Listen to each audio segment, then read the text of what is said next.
계속해서 시장 참여자들이 바라보는 시장 상황과 이 투자 전략 전반적으로 짚어보겠습니다. 한동훈 앰플리파이 ETF 상무 연결돼 있습니다. 안녕하십니까? 안녕하십니까. 앰플리파이 TF 한동훈입니다.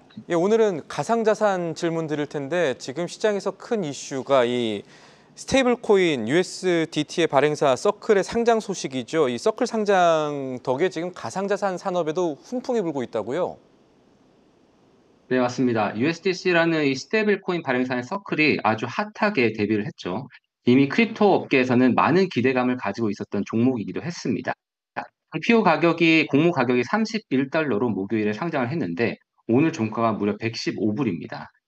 이틀 3일 동안의 거래 동안에 거의 3.7배가 되었고요. 그야말로 큰 흥행을 하고 있죠. 이에 따라서 시가총액이 지금 10억 달러에서 240억 달러가 되었고요. 파운더인 제레미 얼라이어 같은 경우는 단숨에 멀티 빌리어네어가 되었습니다. 이 서클의 경우에 가상자산 관련 기업이지만 스테이블 코인이 미국채의 주요 홀더로 최근에 성장을 하고 있고 현재 의회에서 스테이블 코인 관련된 법제화가 완성되면서 향후 미국 국채 홀더로서 역할이 커지게 되면서 전통 경제와도 약간 맞불리는 부분이 있거든요. 이렇게 점점 제도권으로 들어오다 보니까 거기다가 정부의 육성 산업으로도 평가를 받으면서 관심이 많아진 건 아닌가 생각이 듭니다. 다만 오늘 장중에 137불까지 갔다가 108불까지 하락하는 등 큰 을 보이고 있습니다. 특히 IPO 같은 경우, 특히 이런 핫한 종목 같은 경우는 변동성이 초기에 생기기 마련이니까 투자 시에 각별히 유의하셔야 되겠습니다. 물론 서클이 대박을 이렇게 보였지만 그 이전에는 3월 말에 상장되었던 코어 위브 성공을 거두기도 했습니다.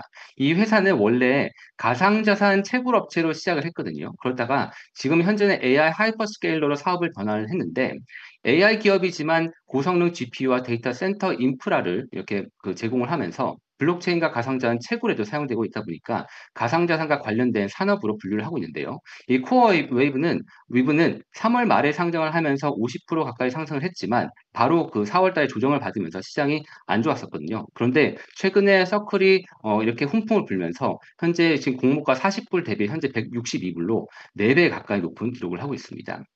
오늘 같은 경우에도 코어 리뷰가 15% 이상 상승을 하면서 서클의 이런 훈풍이 이어지고 있다고 봐야 되겠습니다. 그리고 그 이전에 가장 주목을 받았던 IPO는 미국의 대표적인 가상 거래소죠. 코인베이스가 있었습니다. 이 서클의 IPO 흥행 이후에 이 넥스트 서클은 누가 될 것이냐, 이거 가상자산 업계에서 관심이 많을 텐데 어떻습니까? 네, 현재 가장 빠르게 진행되고 있는 것은 바로 제미니 가상자산 거래소입니다. 이 코인베이스와 더불어서 미국 3대 거래소로 불리고 있는데요. 여기서 이 파운더가 윙클보스 형제입니다. 이 윙클보스 형제는 과거에 페이스북의 창업자인 마크 저커버그를 상대로 저커버그가 자신들의 소셜 네트워킹 사이트 아이디어를 베꼈다라고 소송을 해서 승소를 하면서 유명해졌거든요. 그러면서 승소 자금을 통해서 빌리어네어가 되었습니다. 이들은 초창기 비트코인 등 가상자산 투자자였고요. 이들은 과거에 2013년도에 비트코인 ETF를 처음으로 SEC에 파일링을 했었던 그런 기억이 있습니다.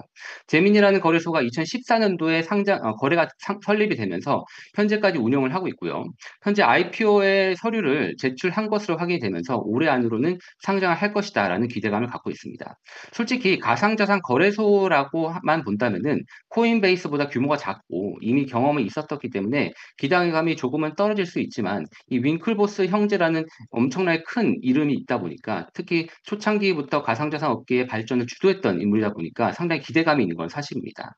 그리고 올해 또 가능성 있는 기업은 비트고라는 회사인데요. 대표적인 가상자산 수탁사 업체입니다. 이 업체는 국내에서는 하나은행과 업무 협약을 맺은 걸로도 소개가 되었죠. 올해 하반기를 목표로 지금 준비 중인데 이 비트고 같은 경우는 가상자산 수탁사라는 새로운 영역으로 진출을 하고 있다 보니까 가상자산 업계 확장 측면에서 상당히 의미가 있을 것 같고요. 그리고 또 가능성 높은 기업은 또 다른 미국의 하나인 크라켄입니다. 현재 미국에 상장된 이 블록체인 가상자산 관련 기업들이 대략 40개, 50개 정도가 있는데 이렇게 가상자산으로 IPO를 한 기업들도 있지만 이미 상장된 기업 중에 가상자산으로 변화를 큰 기업들도 많죠. 뭐 마이크로스트래테지나 뭐 코어 사이언티픽, 마라 홀딩스 같은 그런 채굴 업체들도 있고요. 그리고 뭐 페이팔 같은 페이먼트, 갤럭시 디지털 같은 자산 관리 업체들도 있습니다.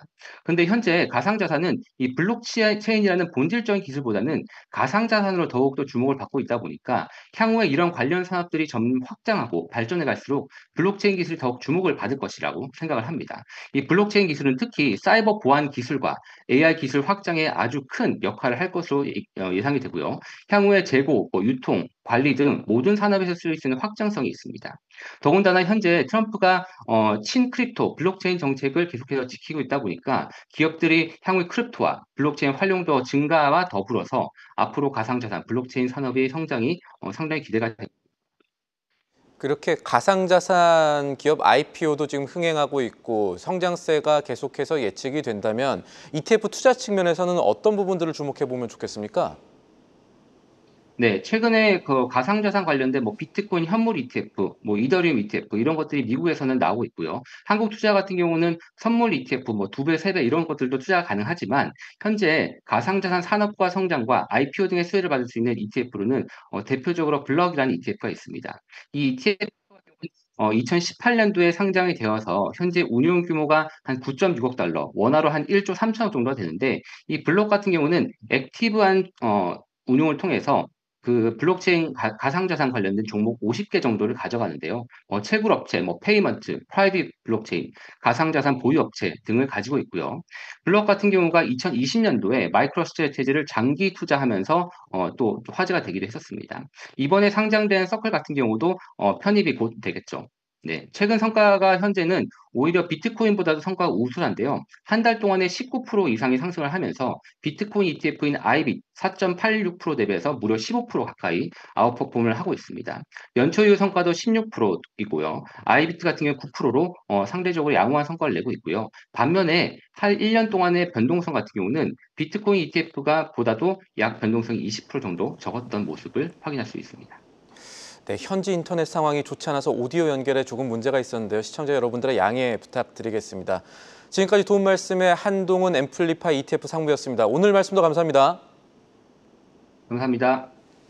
계속해서 다양한 경제 이슈를 알고 싶다면 구독과 좋아요, 알림 설정 부탁드립니다. AI 캐스터 권미정이었습니다.